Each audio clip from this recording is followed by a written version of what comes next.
DFS podcast with hosts John Impemba and James Grande. What is going on, everybody? John Impemba here with Colby Conway. Welcome to the Better Baseball MLB DFS Playbook Live show here. It is Friday. We have a 13-game main slate on tap. Colby, my guy, how are we doing? Doing good. It was an interesting Thursday night game, to say the least. Had a little baseball action, even though that Rockies game didn't quite do what we had wanted, to say the least. Well, they didn't play. So that's not what we wanted. So. It was unfortunate for it being a 5-game slate to lose the Coors Field game there. The Twins did what we wanted, though. Jose Urena did, in fact, eventually get blown up. It took a while. He was pitching a gem for like 4 innings and then gave up a bunch of home runs there. So the runs came from Minnesota. So if you did play, hopefully you kept your twin stack intact there because we got the runs that we needed in that one. But like I said, we got 13 games. Henry Wilson had the playbook for today, so you can check all that stuff out. I think Vreeland was on the Value Vault article today. So a lot of content out already for everybody. Appreciate you all rolling in here with us as we get going. Before we do so, though, give a quick shout out to our friends over at RT Sports. Go to rtsports.com/alarm, promo code alarm23. New users will get a 100% deposit match with their first deposit. Colby, yesterday our plays did very well. We had the unfortunate rainout, as we mentioned there, or in Colorado, but the rest of that, we had some winners. So let's see if we can get some winners for today.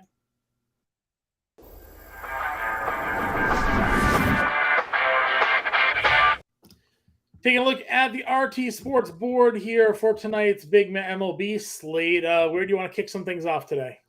Well, why don't you scroll on down to that Houston game? And let's take a look at Yordan Alvarez. And let's take the 1.5 total bases.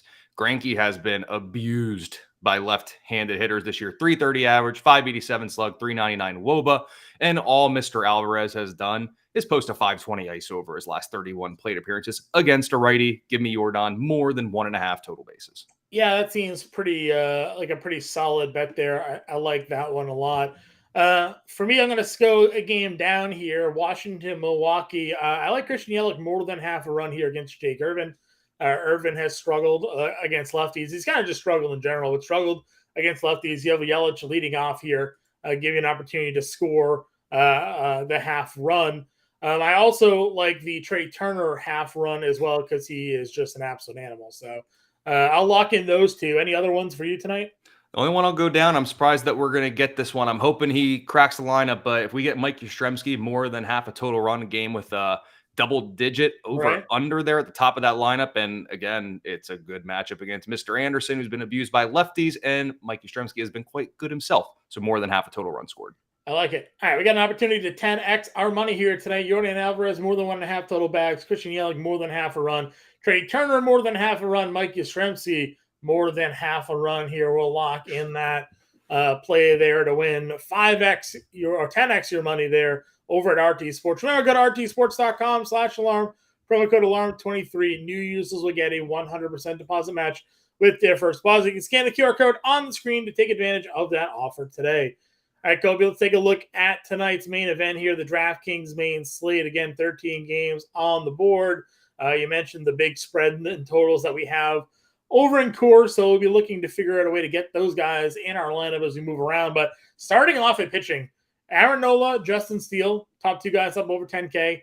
George Kirby, Zach Eflin, Hunter Green, and Tarek Skubal, 9K and above here. Again, on a large slate, we know there's going to be some value. We're going to try to fit some Coors.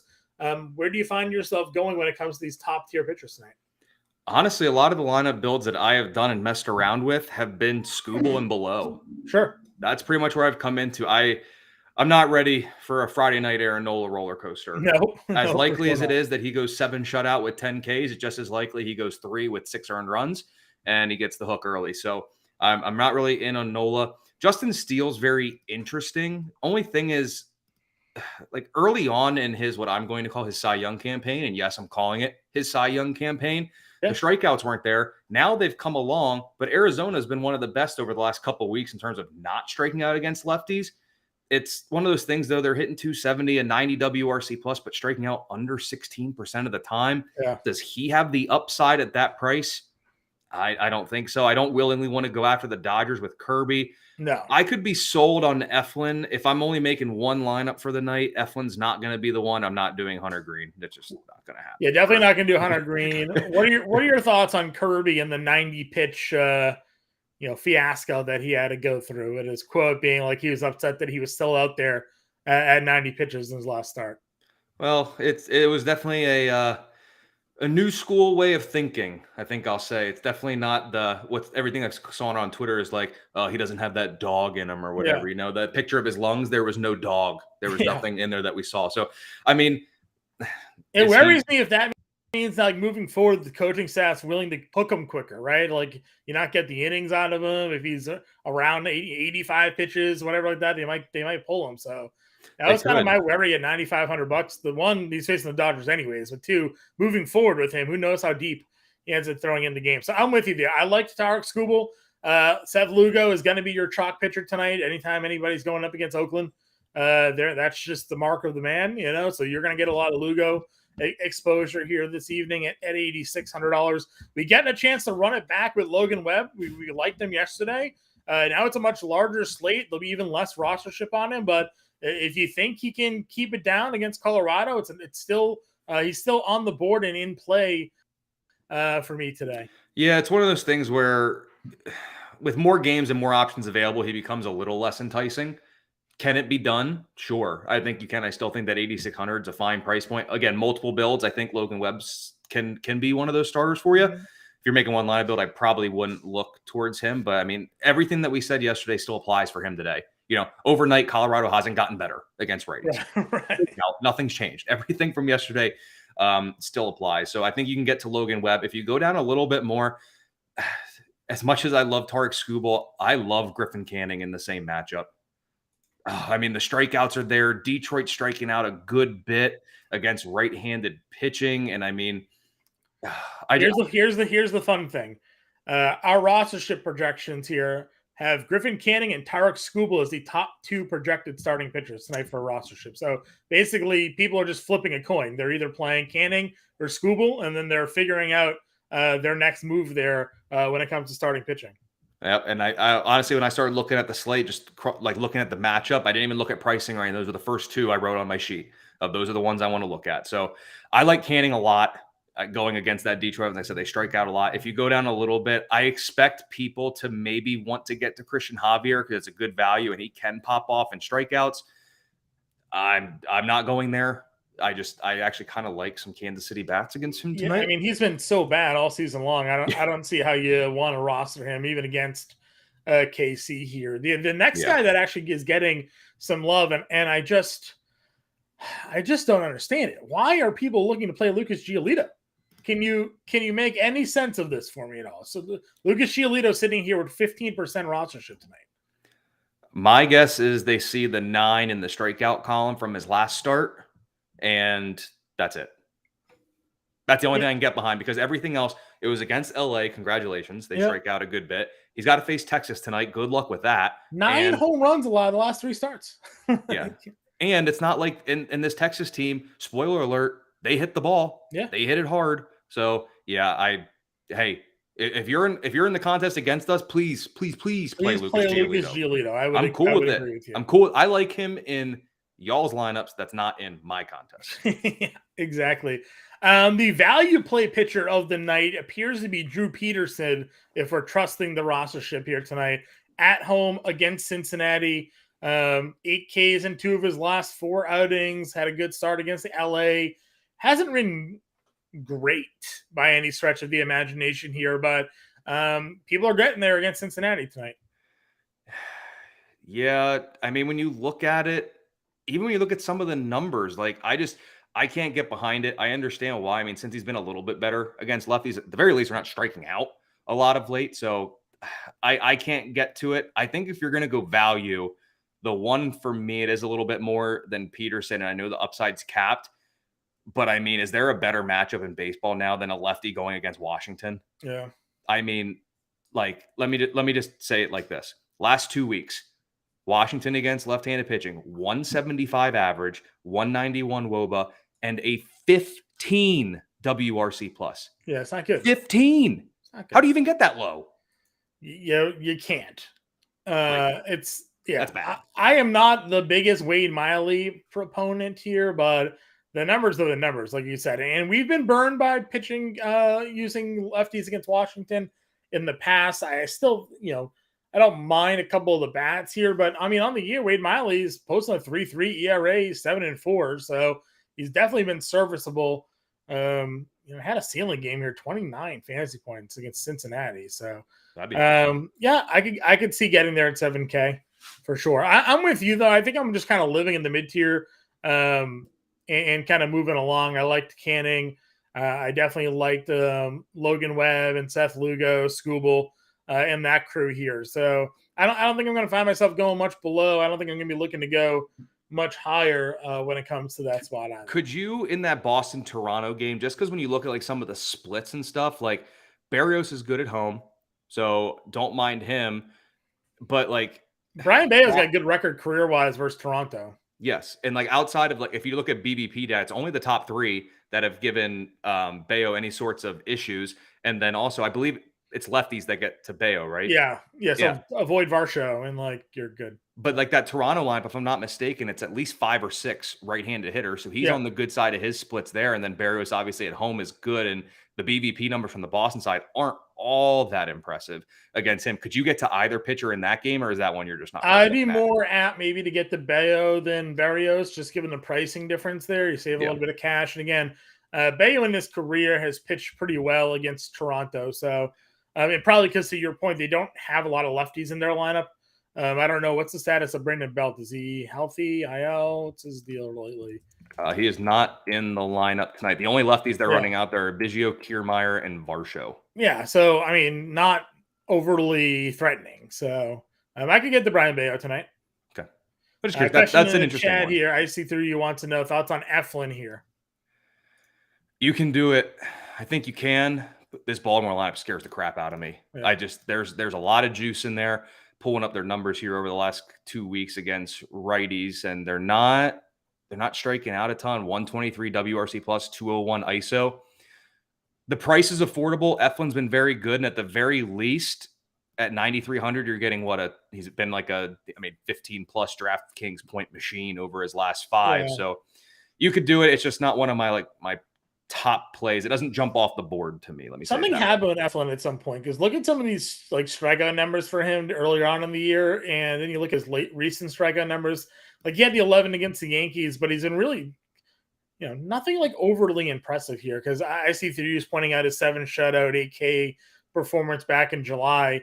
He's been pretty inconsistent with strikeouts, it feels like, lately. So you can get there if you want. Again, recent performances have been fine. Not my favorite spot, but Baltimore is a pitcher's park, so could make that work. Let's move on over to catcher spot here. JT Realmuto versus Thompson at 52 is a top upspend. Though Miller's been good, I always like Kyle Raleigh against righties. There's a lot of power potential there. And then the Texas catchers. Again, I'm willing to go against Giolito here. Jonah Heim will hit from the left side of the plate. Garver's hitting cleanup. You can go either of those two against Giolito tonight. I don't hate that. At all. I think we could run it back with whatever Giants catcher we get in the lineup, just because everything we said last night still applies. I had Francisco Alvarez written down, saw that he's not in the lineup, RIP, so we won't be seeing him. And then the other one that I could get to, I did not write his price. Let me see. He's down at 3,200. Is Campusano in the lineup for the Padres? He should be. I mean, there's no Gary Sanchez, so I'm with you here. We highlighted him on the podcast this morning.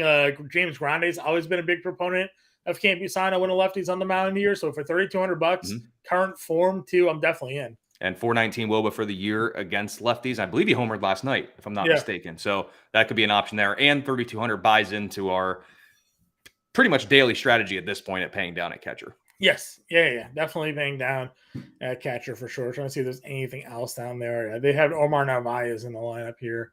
Let's see. Nomar, not very good. Good once in a while, not lately. All right, first base position then. For me, I again kind of found myself looking towards the mid-tier group here. Casas is hitting cleanup. Berrios, lefties is the weak spot for him. Alec Boehm is hitting third, hits lefties really well.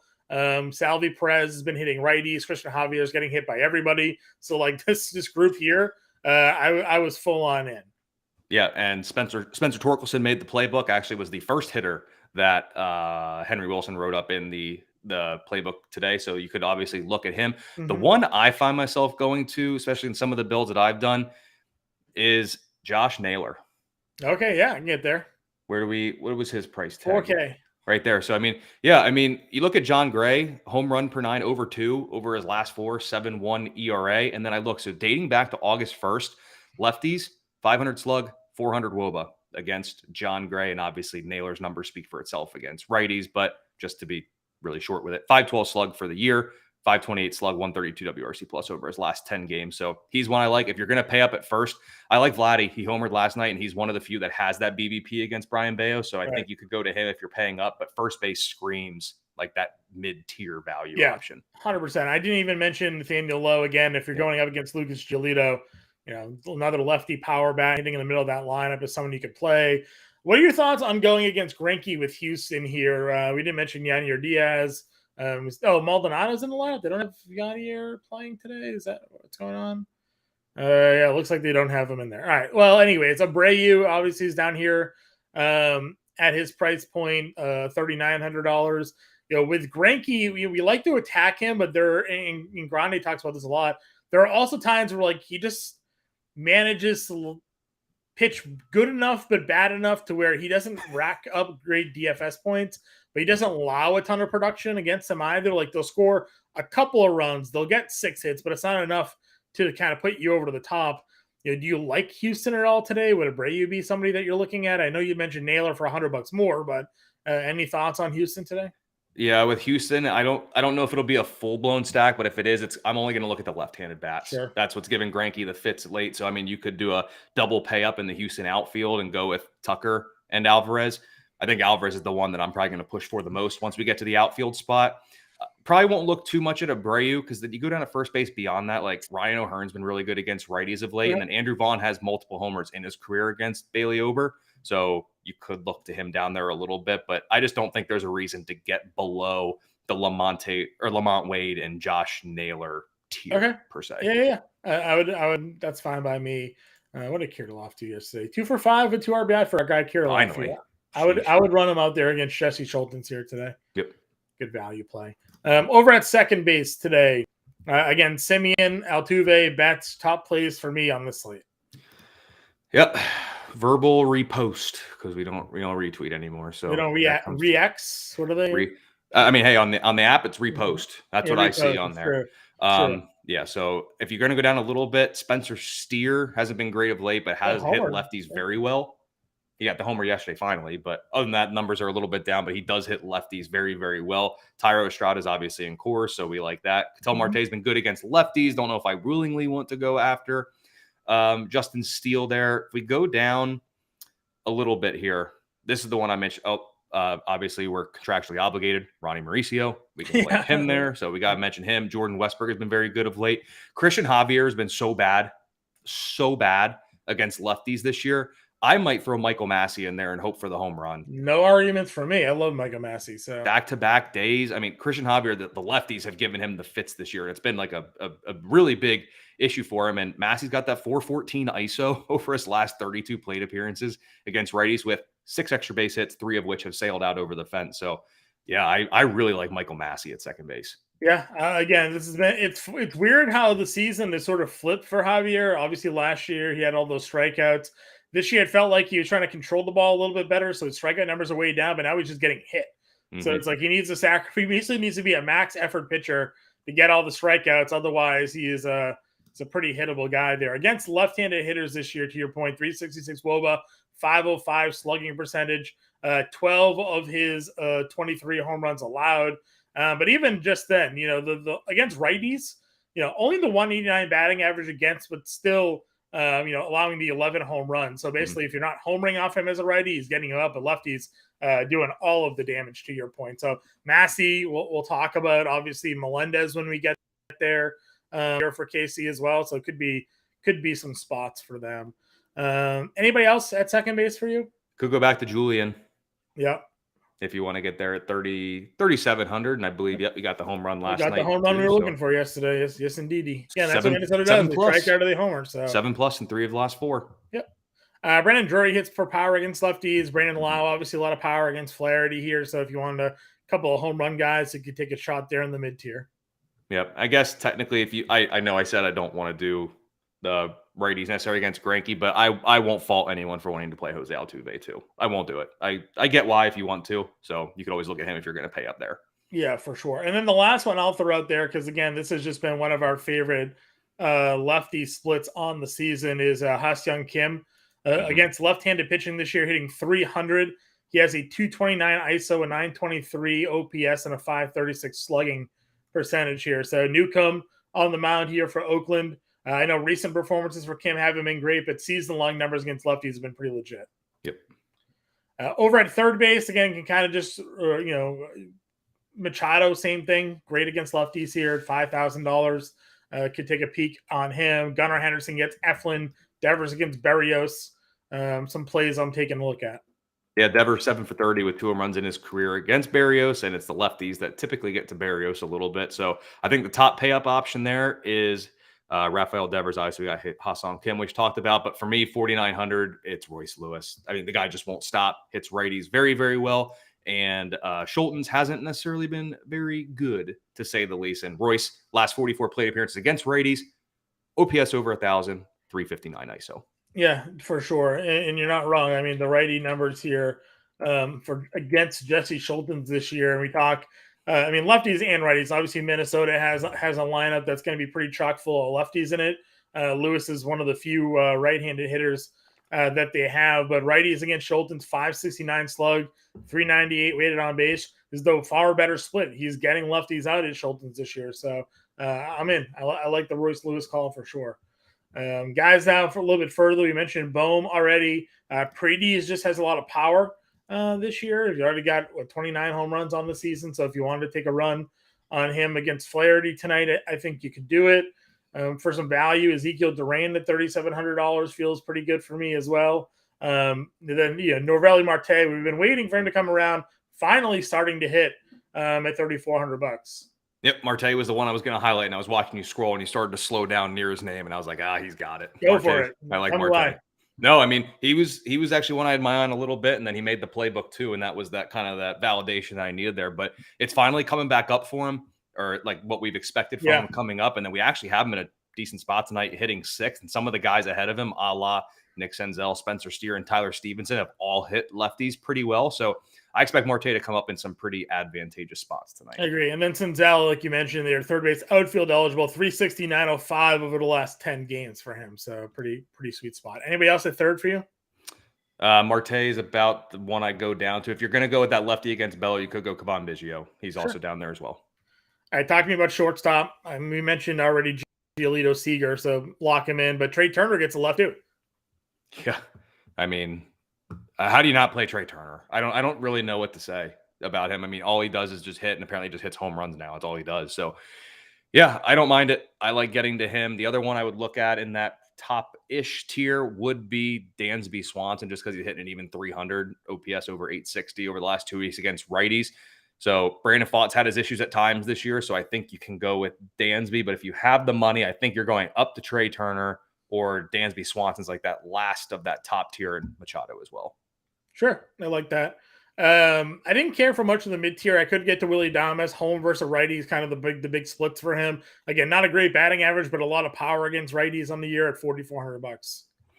Yep. I would agree with that one. If you go down a little bit, just trying to see some of these other names, I want no part of Trevor Story.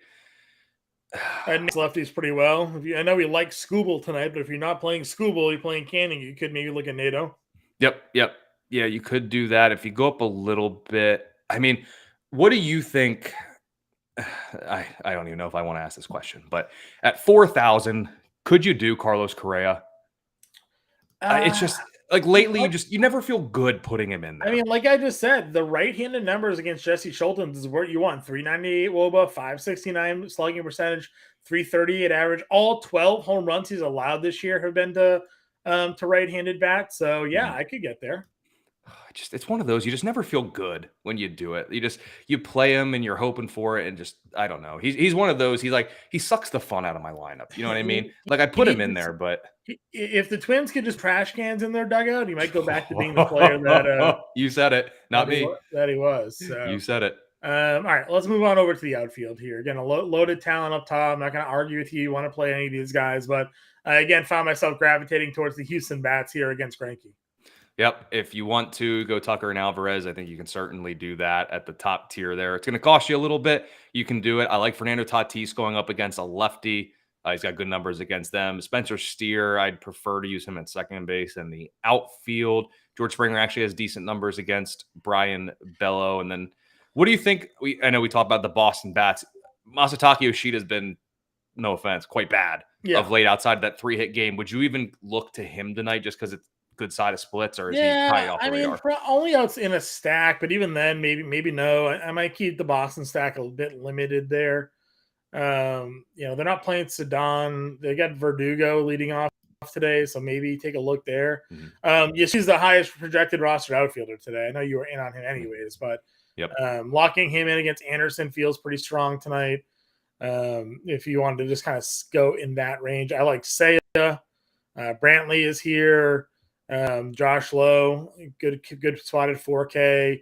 Conforto against Anderson, also a guy that you could find a way. He's the 4th highest projected outfielder tonight, so no shock people getting to the Giants outfielders. Yeah, and I mean, Conforto only has 4 hits and 20 at bats in his career against Chase Anderson, but do you know what all 4 of those hits have in common? Homer? You better believe it. So 400 average, 1,000 OPS, the last 10 will draw some eyes. So sure. And then we got some youngsters that are pretty good value. So what do you make, or how do you kind of differentiate tonight between the likes of like Pete Crow Armstrong, Evan Carter, and the rookie? He should be making his debut tonight, but they threw him in there with Heston Kjerstad hitting in that. I believe it's the 7th spot for them. For the Orioles. First off, let me say this. Do any of them kind of rev your engine here for this main slate? You said for the Orioles making his debut? Yeah, he should be. I think he's hitting 7th. I think that's what I saw. There he is. Yeah. $2,000. Yeah, I don't mind it. Again, the value makes sense. He's playing DH too, so they're not like, burdening him with the positional start. Just gonna go out there and work on your hitting. So I don't mind it for punt plays. I think it's a good way to get a little different with your lineups tonight. Or do you have a favorite of the group? Yeah, I guess I do actually. The more I think about it, it was going to be Kjerstad, but now the more I look at things, I'm really coming around on Evan Carter. And what's his price point compared? $3,000. So he's actually more expensive than the other groups. He's finally coming around. He got that home run the other night, got that first one off his bat, and I just don't like Giolito. So, he could be that wraparound, if you want to go Seager, maybe even Semien, then you put him in that 9 spot. I think you can go him. It's going to be really tough depending what pitchers you do not to save that $1,000 and go with Kjerstad in his actual first start. So Drew Waters, again, based off current projections, is the highest rostered guy under 3,000. He's sitting at just under 10% rostership for tonight, for whatever that matters. So he's going to hit lefty, obviously lefty righty splits. I don't know what the strong split side is for Waters though. Let's pull that up here. Is he a better lefty hitter or righty hitter? Let's see. Drew Waters against right-handed pitching or left-handed. All 8 of his home runs come against righties. Yep. 165 ISO. He doesn't have like great numbers just in general, but 165 ISO versus righties versus 111 versus lefties is pretty big. So take it for whatever it's worth. Drew Waters is a better guy against righties. We talked about Javier struggles against lefties. So people looking to punt tonight are seemingly going the Waters route. Yep. And if you just look over the last 2 weeks, 30 plate appearances against righties, 296 average, 700 OPS, 317 WOBA. Not horrible. At least all of his hits lately haven't been for much power against righties, but maybe that'll change against Mr. Javier. Maybe it will. All right, so that's a kind of quick look here at the 13-game slate. Again, the playbook is out. What's your home run call this evening? I'm going to go with Yordan Alvarez. I like that. My home run call today, going to go Seager. Again, just stacking against Giolito. I'll even double tap that with Texas as my favorite stack tonight. I will. I guess I should double tap with Houston, but I'll kind of default to what I said last night too. I still think it still applies. San Fran. San Francisco. I like it. Let's all right. Let's build a lineup here. Let's get in Yaz, and probably Conforto here, I guess, at this point, because both of those guys are pretty highly rostered. Pitching wise, I think we're both in on Lugo. Did you want to go the Canning or Scuba route? That's the question of the night, John, isn't it? It is the question of the night. I would agree with you. Let's go Canning. Okay, we'll save a little bit of money with Griffin Canning here. Catcher we were spending down on until we figured out what we were doing. Campusano.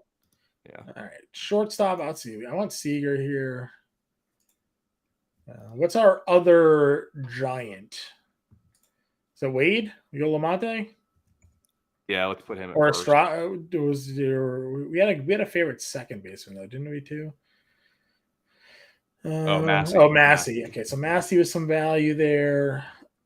Third base. I think was third base a spend up spot for us. Do you like Bohm on third? Or JD Davis maybe? I don't mind them. I think at third, the ones we kind of talk. I mean, we seem to both like Royce Lewis a little bit. Oh yeah, and Noel V. Marte if we want to save even more. Let's see where we can go. Royce Lewis works for me here. Let's get the Orioles mid price guy. Let's see what we can do here. What's that give us for first baseman? 5K. All right, so we got 5K at first. We were in on. Let's see. You want to go? We have the money for Wilmer. Do you want to give Wilmer a look? If not, Bone, Casas, Nathaniel Lowe's here at 41. You like Naylor? I can get behind Naylor here. There's $1,000 to play with. Yeah, I didn't mind Naylor.